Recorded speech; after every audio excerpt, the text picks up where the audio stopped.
मगर खैर अल्लाह ताला ने मगर खैर अल्लाह ताला ने तुम पर इनायत फरमाई और तुमसे गुनाह को धो दिया, इसके गुनाह को धो दिया। इसका पीछे का मानी मैं अभी नहीं बता रहा हूँ, आपको बता रहा हूँ। बहिश्त जेवर पढ़ो, बुखारी शरीफ पढ़ो और फ़ज़ाइल आमाल में फ़ज़ाइल रमज़ान पढ़ो तो मालूम पड़ जाएगा। ठीक है भाई, इल्म को सीखो मुसलमानों, सिर्फ दुनिया को मत सीखो, दीन को सीखो। सो आप उनसे मिलो मिलाओ। देखो क्या होता है अल्लाह ताला, सो आप मतलब क्या, बड़े बुजुर्ग हो, अपने बच्चों को शादियाँ करते हैं, घर में रोज़ा रखे हैं, उनको बोलो कि रात में आप दोनों मिल सकते हो और सुबह उठ के नहा धो के रोज़ा रखो। तो इस तरीके से बोलते हैं। सो आप उनसे यानी अपने बच्चों से मिलो मिलाओ, तुम भी और अपने बच्चों भी मिलो मिलाओ और सुबह उठ के नहा धो के रोज़ा रखो। और जो कानून इजाज़त अल्लाह ताला ने तुम्हारे लिए तजवीज़ कर दिया है कि बला तलक उसका सामान करो, अल्लाह ताला ने जितना आसान कर दिया है उसका तुम इस्तेमाल कर लो। और खाओ और पियो भी। कब तक?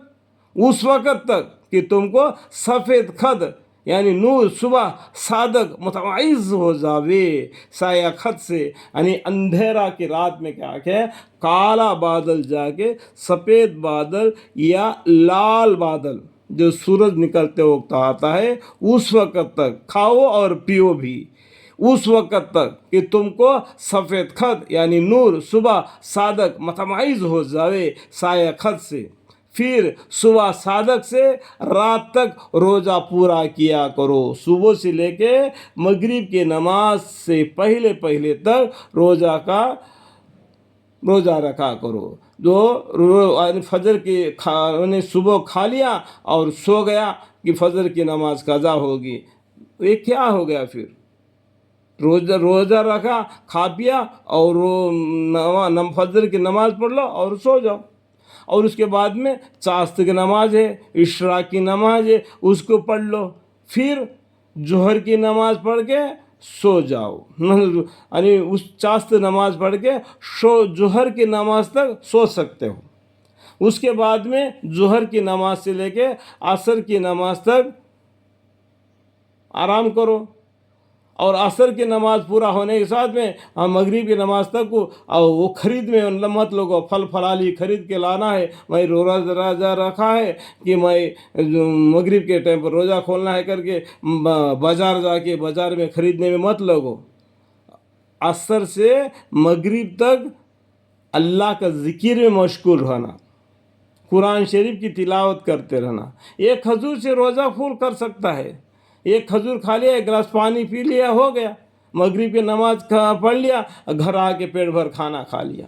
थोड़ी आसानी है, इसके लिए हम इतना बड़ा मुसीबत लगाते। आजकल हम आप देख रहे हैं ना, बताने की ज़रूरत नहीं, समझ जाओ इस बात में। फिर सुबह सादक से रात तक रोज़ा पूरा किया करो और उन बीवियों से अपना बदन भी मत मिलने दो। कब बोल दिया यह हालत अल्लाह ताला ने? अपने बीवियों से अपना बदन मत मिलने दो।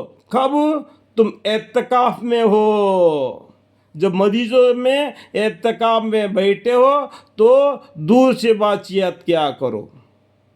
एतकाफ को छोड़कर बाकी दिनों में अपना बदन मिला सकते हो, लग सकते हो, लेकिन हम बिस्तरी नहीं कर सकते। लेकिन रात में हम बिस्तरी कर सकते हैं रोज़म के बारे में, ठीक है।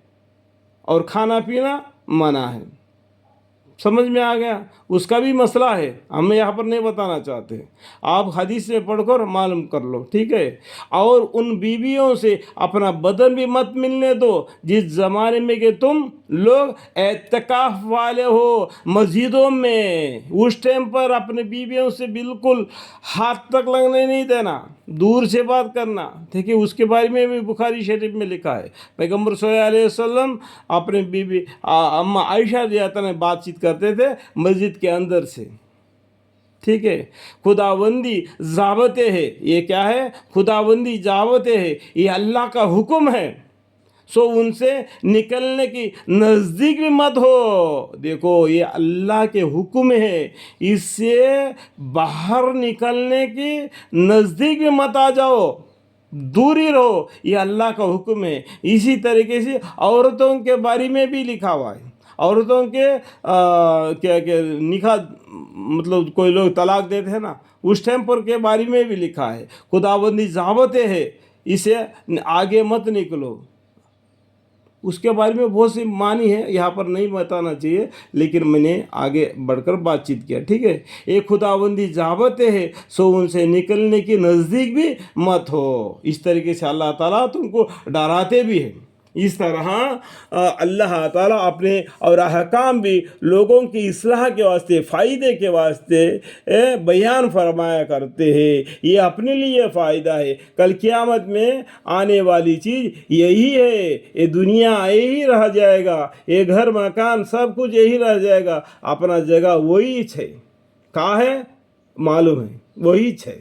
یہ گھر ہمارا نہیں ہے, ہم اپنے بچوں کے لیے بنا کے رکھ دیا, وہ ان کے بچوں کے لیے بنا کے لے لیا. ہمارا گھر وہی ہے اور ہمارے نام عمل وہی ہے جو ساتھ آئیں گے. سمجھ میں آئے گا تو بہتر ہے.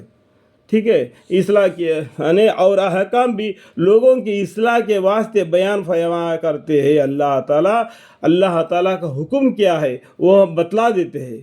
اس طریقے سے تم اپنا زندگی بسر کرو, اس امید پر کہ وہ لوگ پرہیز رکھے, اللہ کے حکم کو پرہیز رکھے. ڈاکٹر بولتا ہے کہ روٹی مت کھاؤ, کھانا کھاؤ, یا کھانا مت کھاؤ روٹی کھاؤ, تو اس کو کھا لیتا ہے. اللہ تعالیٰ نے بول دیتا ہے اس کا پرہیز کرو, تو اس کا پرہیز کرنا بھی ضروری ہے نا. ڈاکٹر نے بول دیا تو پرہیز کر دیا, تو اللہ بولا تو پرہیز کیوں نہیں کرتا ہے؟ سمجھ میں آ گیا. اور آپس میں ایک دوسرے کے مال ناحق طور پر مت کھاؤ, اور ان کے جھوٹے مقدم کو حکام کے یہاں اس غرض سے کہ رجوع مت کرو کہ اس کے ذریعے سے لوگوں کے مالوں کا ایک حصہ بطریقہ گناہ یعنی ظلم کے کھا جاؤ. تم کو اپنے جھوٹ اور ظلم کا علم بھی ہو. یعنی جو بھی بولتے اس آیت میں دیکھو, دوبارہ پڑھتا ہوں, اور آپس میں ایک دوسرے کے مال ناحق طور پر مت کھاؤ, اور ان کے جھوٹے مقدم کو حکام کے یہاں اس غرض سے کہ رجوع مت کرو کہ اس کے ذریعے سے لوگوں کے مالوں کا ایک حصہ بطریقہ گناہ یعنی ظلم کے کھا جاؤ. تم کو اپنے جھوٹ اور ظلم کا علم بھی ہو. اللہ تعالیٰ ہم سب کو ان باتوں کو سمجھنے کے اور عمل کی توفیق عطا فرمائے. قرآن کریم کے معنی پڑھنے میں مجھ سے جو بھی غلطی کوتاہیاں ہو تو مجھے معاف فرمائے. وآخر دعوانا ان الحمد للہ رب العالمین. آمین.